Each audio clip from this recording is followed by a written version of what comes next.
கிறிஸ்து வெளிப்படுவார், நம்முடைய ஜீவனாகிய கிறிஸ்து வெளிப்படுவார் என்று சொன்னால், நான் கிறிஸ்துதான் ஒரு கிறிஸ்தவனுக்கு, ஒரு விசுவாசிக்கு அவனுடைய எண்ணம், ஏக்கம், விருப்பம், அவனுடைய ஆசை எல்லாமே கிறிஸ்து தான். ஒரே வார்த்தையில நம்ம சொல்லணும்னா, அவர் நம்முடைய உயிராக இருக்கிறார்.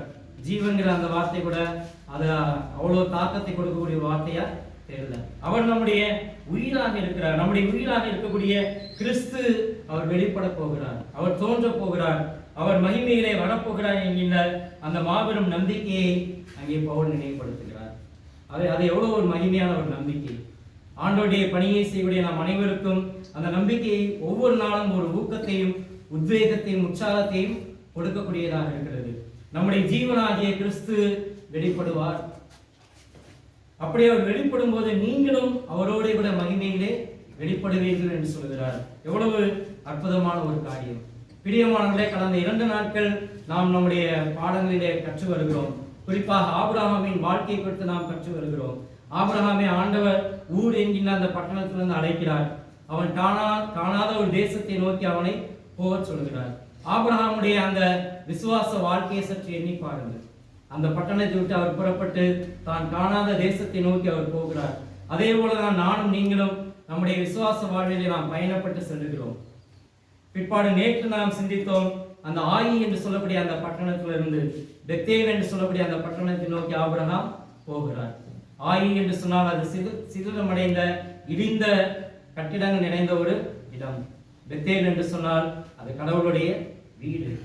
ஆகவே அந்த நிலையான ஒரு இடத்தை நோக்கி, அழியாத இடத்தை நோக்கி, கிறிஸ்து வீற்றிருக்கக்கூடிய அந்த மேலான இடத்தை நோக்கி நாம் பயணம் செய்கிறோம். அதான் இங்கே பவுல் சொல்கிறார், நீங்கள் கிறிஸ்துவுடன் கூட இருந்தது உண்டானால் கிறிஸ்து தேவனுடைய வலது பார்சத்தில் வீற்றிருக்கும் இடத்தில் உள்ள மேலானவைகளை தேடுங்கள். கிறிஸ்து தேவனுடைய வலது பார்சத்தில் வீற்றிருக்கும் இடம் என்று சொல்லுகிறார். அதை நோக்கி நாம் பயணம் செய்கிறோம்.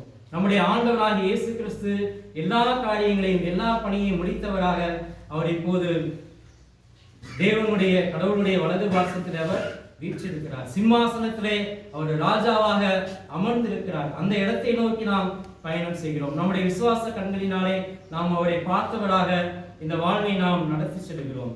அவை இந்த வாழ்க்கையிலே நமக்கு இருக்கக்கூடிய ஒரு மாபெரும் நம்பிக்கை, நம்முடைய ஜீவனாகிய கிறிஸ்து வெளிப்படுவார். அவர் அப்படி வெளிப்படும் போது நாமும் அவரோடு கூட மகிமையிலே வெளிப்படுவோம் என்று சொல்கிறார். ஆகவே இதுதான் நம்முடைய நம்பிக்கை என்று சொன்னால், இதுதான் நம்முடைய மகிமையின் நம்பிக்கை என்று சொன்னால் நாம் என்ன செய்ய வேண்டும்? அதான் இங்கே பவுல் 2 காரியங்களை சொல்லுகிறார். 2 கட்டளைகளாக அவர் பேசுகிறார். ஒன்று சொல்லுகிறார், நீங்கள் மேலானவைகளை தேடுங்கள் என்று சொல்லுகிறார். இரண்டாவது, பூமியில் உள்ளவைகளை எல்லாம் மேலானவைகளே நாடுங்கள் என்று சொல்லுகிறார். நீங்கள் தேடுங்கள், நாடுங்கள் என்று சொல்லுகிறார். சீக், அப்புறம் செட் யுவர் மைண்ட், அந்த 2 வார்த்தைகளை அங்கே பவுல் பயன்படுத்துகிறார். ஆண்டவராகிய இயேசு கிறிஸ்து வார்த்தையாய் இருந்தவர், அவர் கடவுளாய் இருந்தவர். அந்த வார்த்தையாய் இருந்த அந்த கடவுள் நமக்காக மாம்சமானார். கிறிஸ்து நமக்காக இந்த உலகிலே மனிதனாக அவதரித்தார். 33 ஆண்டுகள் அவர் இந்த உலகத்திலே வாழ்ந்தார். அவர் மரித்தார், அடக்கம் பண்ணப்பட்டார், உயிர்த்தெழுந்தார், அவர் பரமேறினார். இப்போது கடவுளுடைய வலது பார்சத்தில் அவர் வீற்றிருக்கிறார். எல்லா காரியத்தையும் அவர் வெற்றி சிறந்தவராக, சிலுவையிலே அனைத்தையும் அவர் முறியடித்தவராக, வெற்றி சிறந்தவராக, ஒரு வெற்றி சிறந்த அரசராக அவர் வீற்றிருக்கிறார். அதை நாம் நம்முடைய கண்களினாலே நாம் கண்டு நம்முடைய வாழ்க்கையை நாம் நடத்தி செல்கிறோமா? நம்முடைய பணிகளை நம்ம செய்கிறோமா? ஆண்டுடைய பணியை செய்யக்கூடிய நமக்கு இருக்கக்கூடிய ஒரு மாபெரும் நம்பிக்கை, நம்முடைய ஆண்டவர் இப்போதும் அவர் அரசாளுகிறார். இந்த பூமியிலே அவர் அரசாளுகிறார். இந்த பூமியிலே அவருடைய அரசாட்சி அவர் நிறுவி இருக்கிறார். இந்த பூமியிலே தம்முடைய சிலுவை மரணத்தின் மூலமாக அவர் அந்த வெற்றியை கொண்டு வந்தவராக நம்மை ஒரு புதிய படைப்பாக மாற்றி, இந்த உலகத்தில் அவருடைய ராஜ்யத்தின் மக்களாக நம்மை மாற்றி அவர் நம்மை வைத்திருக்கிறார். அந்த கிறிஸ்துவின் தெய்வீக தன்மை குறித்து பேசும்போது 1ஆம் அதிகாரத்தில் பார்க்கிறோம் இல்லையா? 12ஆம் வசனத்தில் விதமாக சொல்கிறார், ஒளியில் உள்ள பரிசுத்தவான்களுடைய சுதந்திரத்தில் பங்கடைவதற்கு நம்மை தகுதியுள்ளவராக்கினவரும், இருளின் அதிகாரத்தினின்று நம்மை விடுதலையாக்கி தமது அன்பின் குமாரனுடைய ராஜ்யத்துக்கு உட்படுத்தினருமாய் இருக்கக்கூடிய பிதாவை ஸ்தோத்திரிக்கிறோம். ஆகவே அவருடைய ராஜ்யத்தின் மக்களாக, இறையரசின் மக்களாக, அந்த இறையரசின் பணியை செய்யக்கூடியவர்களாக நாம் இந்த உலகத்தில் வைக்கப்பட்டிருக்கிறோம். நமக்கு இருக்கக்கூடிய ஒரு மாபெரும் நம்பிக்கை, இயேசு கிறிஸ்து அவர் மகிமையிலே வரப்போகிறார், அவர் மகிமையிலே வெளிப்பட போகிறார். ஆனால் இப்போது நாம் அவர் உண்மையாகவே அரசாட்சி செய்கிறார், அவர் உண்மையாகவே ஆளுகை செய்கிறார் என்கிற அந்த சிந்தையோடு நம்முடைய வாழ்க்கையை நாம் நடத்தி செல்கிறோமா? கிறிஸ்து அவர் சகலத்தையும் புதிதாக்கக்கூடியவராக இருக்கிறார். இதைதான் ஏசாயால நம்ம பார்க்கிறோம். ஏசாயா பாருங்க, அவர் உசியா அந்த ராஜா மரணமடைந்த அந்த காலகட்டத்தில் ஆண்டவர் தன்னை வெளிப்படுத்துகிறார். இதோ உயரமும் உன்னதமான சிங்காசனத்திலே அங்கே கர்த்தர் வீற்றிருக்கிறார்.